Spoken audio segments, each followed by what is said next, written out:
Today we discuss about CNC chapter 7 robot technology. इसमें हम सबसे पहले इंट्रोडक्शन देखेंगे कि रोबोट टेक्नोलॉजी होती क्या है। Robot technology play a key role in automation and has help to improve manufacturing and assembly operation around the world. In industrial robotic machine and tool can be mounted on the robotic wrist. जो industrial robot होता है उसमें जो tool होता है उसको mount किया जाता है रोबोट के वृष्ट पे, मतलब उसके कलाई पे। Due to this they perform functional precisely and quickly, जिसके कारण वो फंक्शनल जो एक्यूरेसी के साथ और बहुत जल्दी परफॉर्म करता है। Industrial robot offers numerous advantage over the manual industry labour और फिक्स्ड ऑटोमेशन। जैसे सिंपली हम समझे कि जैसे रोबोट है, रोबोट काम करेगा तो वो तो एक्यूरेसी के साथ करेगा और आसानी से जल्दी करेगा, क्योंकि रोबोट लगाते ही हम मास प्रोडक्शन के लिए।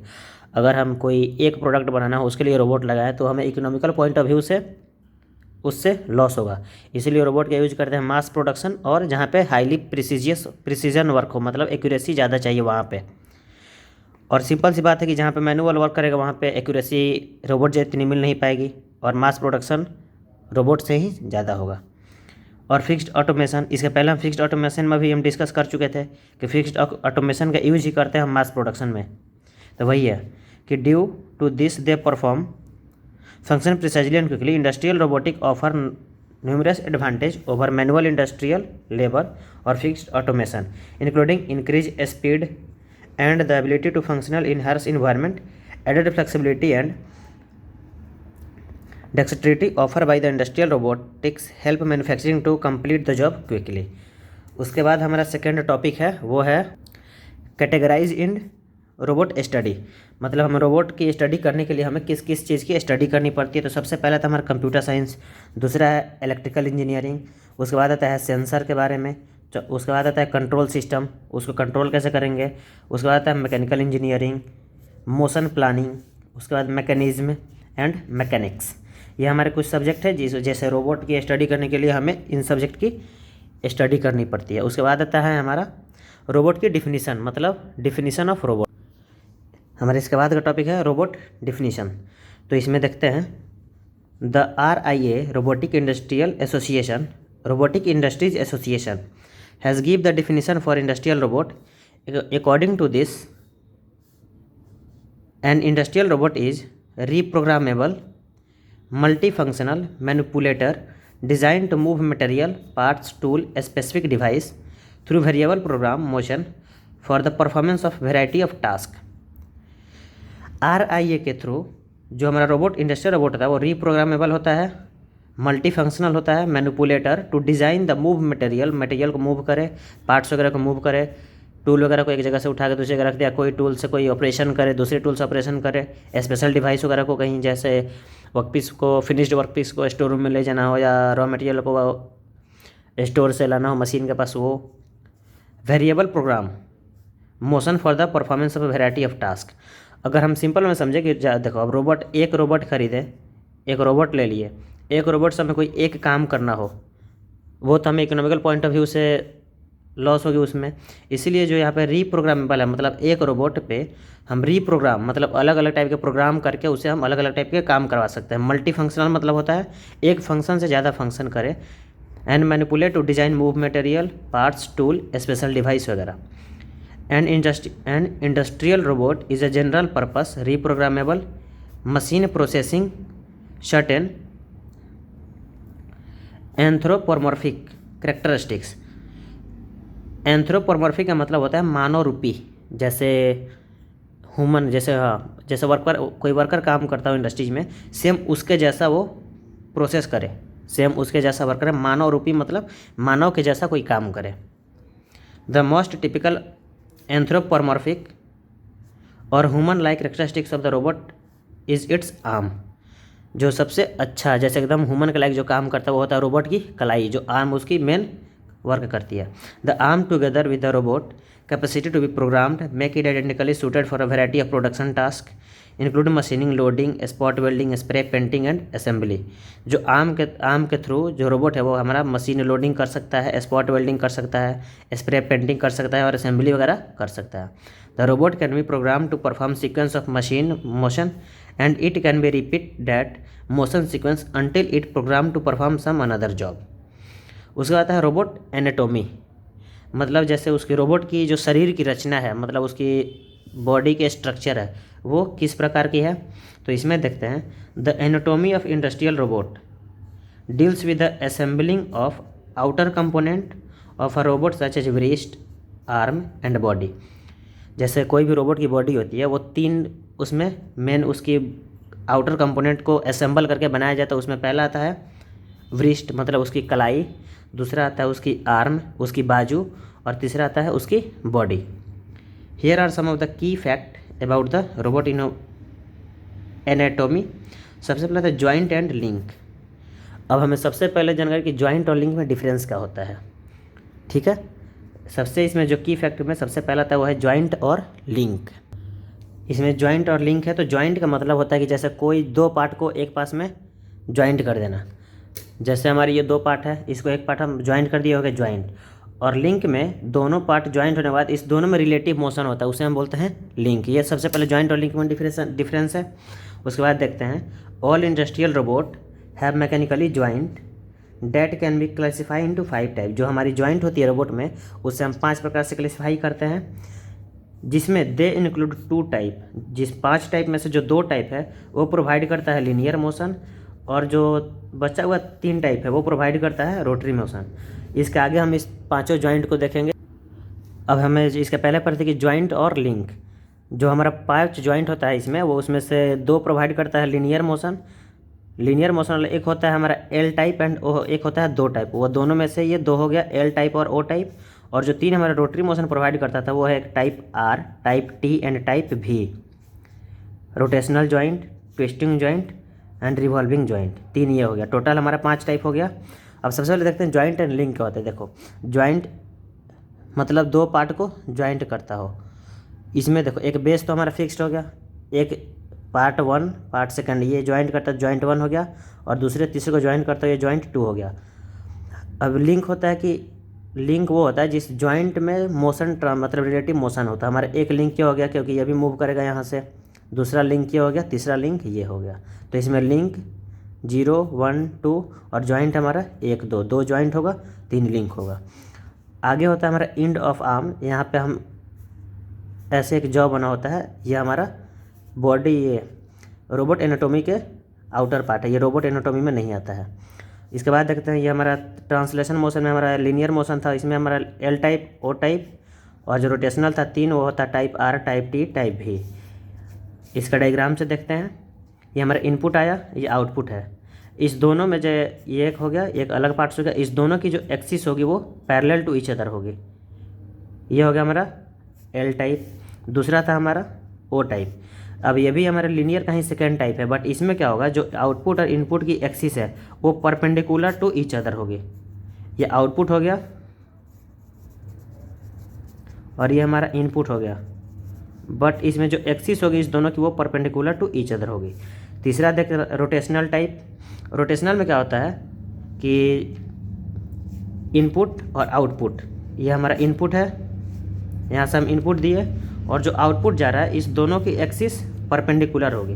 ये 2D में है। अगर 3D में समझे तो जैसे ये हमारा एक जॉ है, रोबोट की जॉ है, और ये हमारी ये इनपुट लिंक हो गया, यहाँ से हमें आउटपुट देना है। ऐसे ये रोटेट करेगी तो इसके साथ में ये भी रिलेटिवली गोल गोल रोटेट करेगा। तो ये आ गया हमारा रोटेशनल टाइप में। मतलब इसमें क्या होगा कि जो एक्सिस होगी दोनों की वो परपेंडिकुलर होगी। चौथा था हमारा ट्विस्टिंग टाइप। ट्विस्टिंग में क्या है कि इसकी एक एंड फिक्स्ड है और एक एंड से ट्विस्ट हो रहा है, ये ट्विस्टिंग हो गया। और पांचवा था हमारा रिवॉल्विंग जॉइंट, मतलब यहाँ से फिक्स है, ये रिवॉल्व कर रहा है। इसमें भी अगर हम चाहें तो यहाँ पे एक अरेंजमेंट लगा के इसकी भी एक्सिस परपेंडिकुलर कर सकते हैं, बट इसमें एक्सिस परपेंडिकुलर और पैरेलल दोनों हो सकता है। इनपुट और आउटपुट जो लिंक है इस दोनों की एक्सिस परपेंडिकुलर और पैरेलल दोनों हो सकता है। आगे डिफिनीशन से इसे समझ लेते हैं। जैसे हमारा था लीनियर जॉइंट, सबसे पहला L type. The relative movement between the input link and output link is linear sliding motion. जो रिलेटिव मोशन था उसमें वो लीनियर स्लाइडिंग मोशन होगी, with the axis of 2 link being parallel. इस दोनों की जो एक्सिस होगी, दोनों लिंक की जो एक्सिस थी वो पैरेलल टू ईच अदर। दूसरा था हमारा ऑर्थोगोनल जॉइंट, ओ टाइप। ये भी लीनियर का ही एक पार्ट था। उसका है this is also a linear sliding motion, इसमें भी लीनियर स्लाइडिंग मोशन होगा, but the input and output link are perpendicular to each other. जैसे ये हमारे इनपुट लिंक है और ये आउटपुट लिंक है, इसमें भी स्लाइडिंग मोशन होगा। ये फिक्स्ड है तो ये स्लाइड कर रहा है तो स्लाइडिंग मोशन होगा, बट जो दोनों की एक्सिस है वो परपेंडिकुलर टू ईच अदर होगी। रोटेशनल जॉइंट, ये हमारा रोटरी 3 टाइप का था, 2 हमारा लीनियर का था, रोटरी का 3 टाइप, ये तीनों टाइप में से पहला है rotational joint. This type provide rotational relative motion of the joint with the axis of rotation perpendicular to the axis of input and output link. मतलब ये हमारा इनपुट आ रहा है, ये आउटपुट यहाँ पे जॉइंट है, अब ये रोटेट करेगा तो इसके रिलेटिवली ये भी ऐसे ऐसे यहाँ पे गोल गोल रोटेट करेगा, और दोनों की अगर एक्सिस देखें तो यहाँ पे हमारी परपेंडिकुलर होगी। उसके बाद twisting joint, this joint also involve a rotary motion, इसमें भी रोटरी मोशन इन्वॉल्व होता है, but the axis of relation is parallel to the axis of two link. जैसे ट्विस्टिंग में क्या है कि हमारा एक ये लिंक फिक्स है एक साइड से दोनों की एक्सिस पैरेलल होगी, बट ये ट्विस्ट करेगा इसको एक साइड से। उसके बाद हमारा revolving joint, in this joint type the axis of the input link is parallel to the axis of rotational. Revolving joint में क्या था कि जो एक्सिस है, जैसे हमारी ये इनपुट लिंक आई और ये आउटपुट लिंक है, दोनों की एक्सिस पैरेलल होगी to each other. Axis of rotation of the joint and the axis of the out link is perpendicular to the axis of rotation. उसके बाद हमारा एक टॉपिक है इंड इफेक्टर। जैसे हम डायग्राम देखे थे रोबोट का, ये हमारा बेस हो गया, ये हमारा जैसे रोबोट हो गया, रोबोट का ये बेस हो गया, ये जॉइंट 1 जॉइंट 2 लिंक ये तीनों लिंक हो गया। जो ये लास्ट वाला पोर्शन होता है, जो इसके जैसे हम जिसके वृष्ट पे ऐड करते हैं, रोबोट का जो मेन वृष्ट होता है, वहाँ पे अगर जो पोर्शन जो पार्ट लगाते हैं वो होता है, एक होता है ग्रिपर और दूसरा आता है टूल। मतलब इसमें 2 इंड इफेक्टर 2 चीज़ आता है, एक ग्रिपर और एक टूल।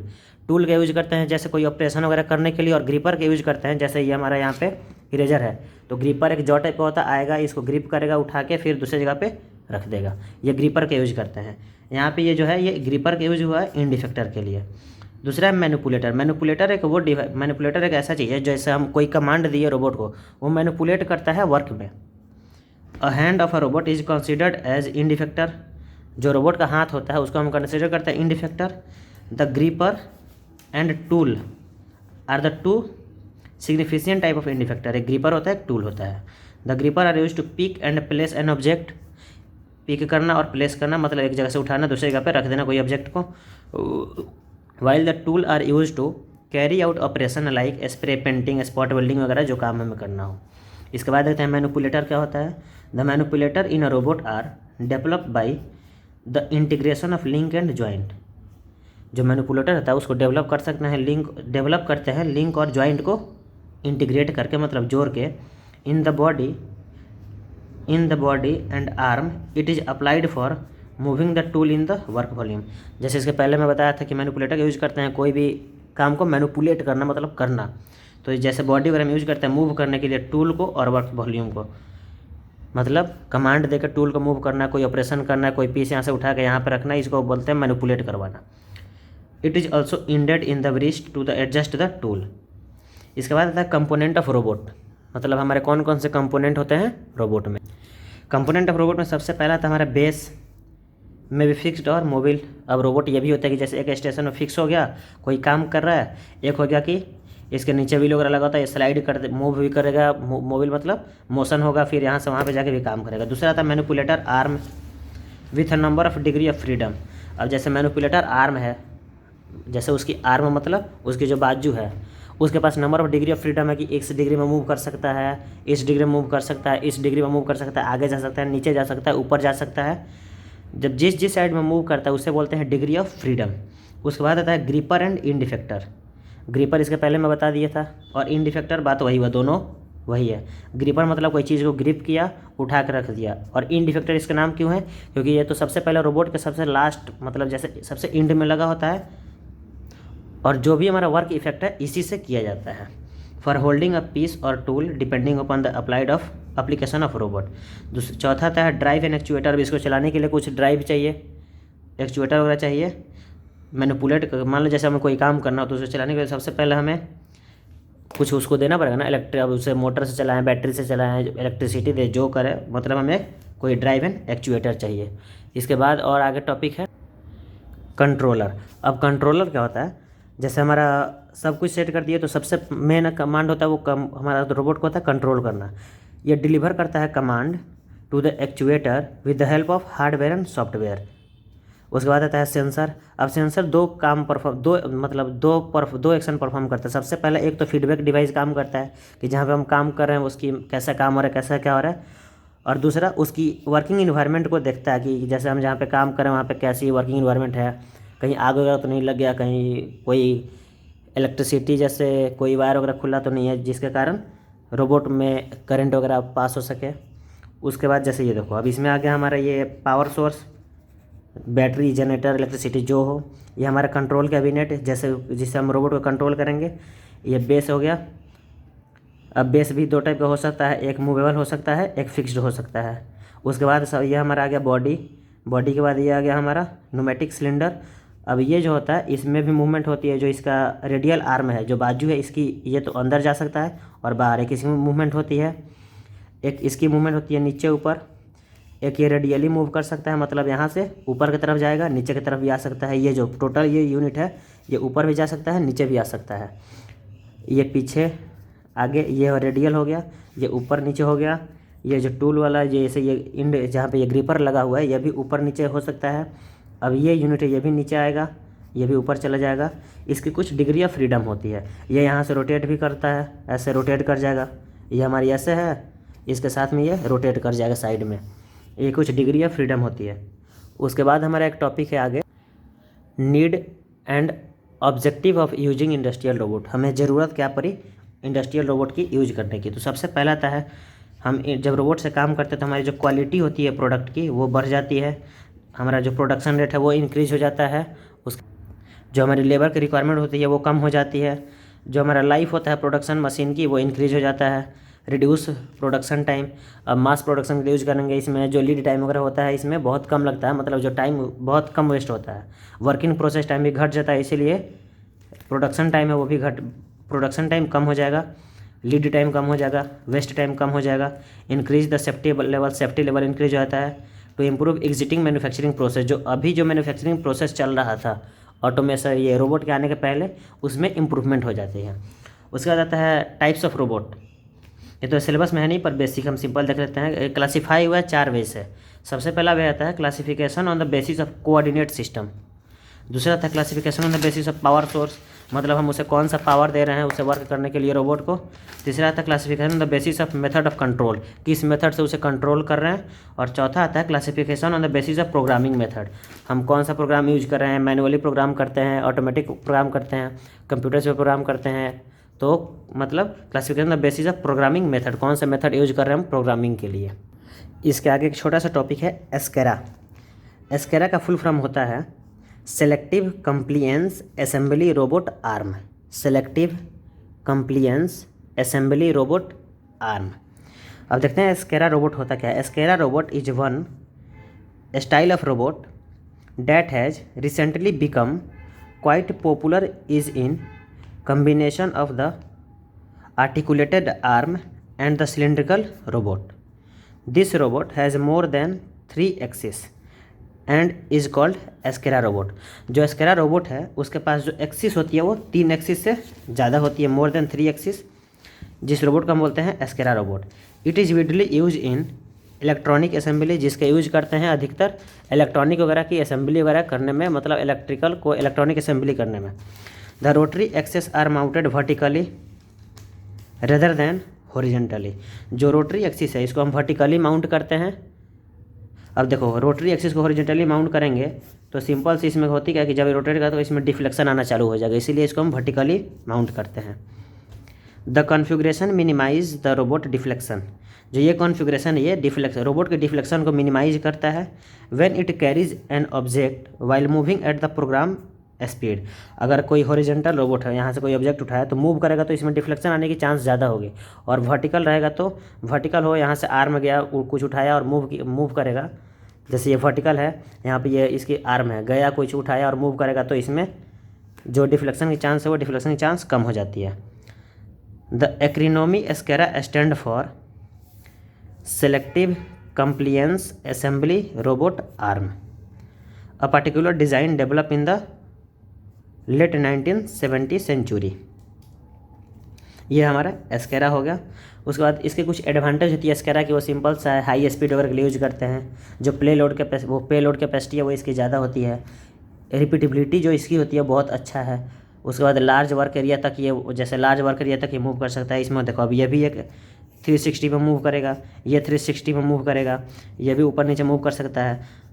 ये भी कुछ हॉरिजॉन्टल, ये भी रोटेटिंग मेंबर है, इसको भी साइड में ला सकते हैं। तो यही है कि जैसे ये बहुत ज़्यादा एरिया कैप्चर करती है काम वगैरह करने के लिए। उसके बाद मॉडरेट इजी टू प्रोग्राम, जो इसकी प्रोग्राम होती है वो इजीली कर सकते हैं। उसके बाद हमारे इसके आगे का एक टॉपिक है बेसिक रोबोट मोशन। इसमें हम रोबोट की मोशन के बारे में डिस्कस करेंगे। तो सबसे पहला आता है the main purpose of robot is to perform useful task. To complete the task an end effector or hand is attached to the end of the robot arm. It is the end effector which adapt the general purpose robot to a particular task. To complete the task, the robot arm must be capable of moving the end effector through a sequence of motion and position. अब जैसे हमारा robot होता है उसकी एक move करने की sequence होती है कि किस सीक्वेंस में मूव करेगा। जैसे हमारा एक ये इसको उठाना है, यहाँ पे रखना है। तो जैसे ये रोबोट है, सबसे पहले तो आगे गया, फिर नीचे गया, फिर इसको पकड़ा, फिर ऊपर आएगा, फिर पीछे आएगा, फिर जाएगा। मतलब इसकी कुछ सीक्वेंस ऑफ ऑपरेशन होती है। तो सीक्वेंस में मूव करेगा अपना और उस पोजीशन के साथ। और जो इसकी अब कोई भी, अब रोबोट का मेन पर्पस होता है कोई टास्क करवाना, कोई काम करवाना। तो इस टास्क को कंप्लीट करने के लिए हमें सबसे ज़रूरी होता है एंड इफेक्टर। इसके पहले डिस्कस किए थे कि एंड इफेक्टर में या तो टूल आएगा, नहीं तो ग्रिपर आएगा। टूल रहेगा तो टूल से कोई ऑपरेशन करेंगे, और जो ग्रिपर आएगा उससे हम कोई ऑब्जेक्ट को एक जगह से उठा के दूसरी जगह पे रख सकते हैं। यह आ गया। उसके बाद देखते हैं डिग्री ऑफ फ्रीडम होती, मतलब इसकी जो मोशन होती है किस टाइप की मोशन होती है। तो there are 6 degree of freedom on the basic motion.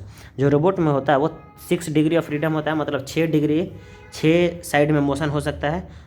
Basic जो मोशन होता है वो, which give the capability to robot to move the end effector through a require sequence of motion. जो 6 डिग्री ऑफ फ्रीडम है वो robot के जो and effector है, मतलब उसकी जो कलाई है, उसको कैपेबिलिटी करता है, देता है कि तुम 6 डिग्री में वो भी सीक्वेंस वाइज मूव कर सकते हो। The 6 degree of freedom are intended to emulate the versatility of the movement possessed by the human arm.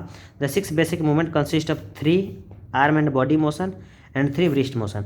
अब जो हमारा ये जो 6 डिग्री मोशन था उसमें से 3 आता है आर्म एंड बॉडी मोशन। जैसे रोबोट की एक बेस हो गई, उसकी बॉडी, उसके बाद आता है उसकी आर्म, उसके बाद आता है एंड इफेक्टर। तो जी अब जो 6 मूवमेंट थी उसमें से 3 मूवमेंट है वो आर्म और बॉडी का आता है, और 3 मूवमेंट आता है व्रिस्ट की, उसकी कलाई के पास 3 मूवमेंट आता है। अब ये तीनों हम देखते हैं इसकी मूवमेंट होती कैसे है। अब देखते हैं हम arm and body motion. The following are the 3 basic motion of the arm and body: vertical transverse, radial transverse, rotational transverse. ये हमारी रोबोट की बेस हो गई, ये हमारा बॉडी हो गया, ये इसकी आर्म हो गई, ये भी आर्म हो गया, ये हमारा आ गया व्रिस्ट, मतलब रोबोट की कलाई जहाँ पे एंड इफेक्टर जुड़ा होता है, जहाँ पे ग्रिपर वगैरह को लगा के हम कोई वर्क करते हैं या टूल लगा के वर्क करते हैं। तो आर्म एंड बॉडी के मोशन देखते हैं। सबसे पहला है वर्टिकल ट्रांसवर्व। ये जो हमारी इसकी जो ये आर्म है, ये यहाँ से वर्टिकली ऊपर भी चली जाएगी, नीचे भी आ सकती है। जैसे टैंक के आगे जो लगा होता है जिससे हम वो गोली वगैरह चलाते हैं, उसकी जैसे आगे सिंपल होती है, वो ऊपर भी जाती है नीचे भी जाती है। सेम उसी में ये स्ट्रेट है, यहाँ से ऊपर भी चली जाएगी, नीचे भी आ जाएगी। ये हमारा हो गया वर्टिकल ट्रांसवर्व। दूसरा है रेडियल ट्रांसवर्व, मतलब ये यहाँ से इतनी जो इसकी ये है ये अंदर भी चली जाएगी और बाहर भी आ जाएगी, ये रेडियल ट्रांसवर्व हो गया। उसके बाद आता है हमारा रोटेशनल ट्रांसवर्व। जैसे इसकी बॉडी है ये अपने एक्सिस से 360 डिग्री पर रोटेट कर सकती है। ये हमारा 3 मूवमेंट हो गया बॉडी और आर्म की। उसके बाद हम देखते हैं जो हमारा 3 मोशन है वो व्रिस्ट की, मतलब जो हमारे एंड इफेक्टर जहाँ पे लगता है, उसकी कलाई पे जहाँ पे एंड इफेक्टर लगता है, उसकी 3 मोशन कौन सी होती है? Wrist swivel, it provide the rotation of the wrist. जो ये है ये रोटेशन प्रोवाइड करता है, मतलब उसकी जो व्रिस्ट को रोटेट करने की मोशन प्रोवाइड करता है। दूसरा आता है व्रिस्ट बेंड, अप और डाउन मूवमेंट ऑफ व्रिस्ट, जैसे ये इसकी इंड इफेक्टर है, ग्रिपर है, इसको नीचे मूव करना, ऊपर मूव करने की मोशन प्रोवाइड करता है व्रिस्ट बेंड। तीसरा था व्रिस्ट जॉ, राइट और left swivel of the wrist, मतलब यह जैसे हमारा यह जॉ है, इसको राइट और लेफ्ट मूव करने की ये 3 मोशन इसकी आ गई और 3 मोशन आर्म एंड बॉडी की आ गई। ये हमारी 6 बेसिक मोशन होती है रोबोट में।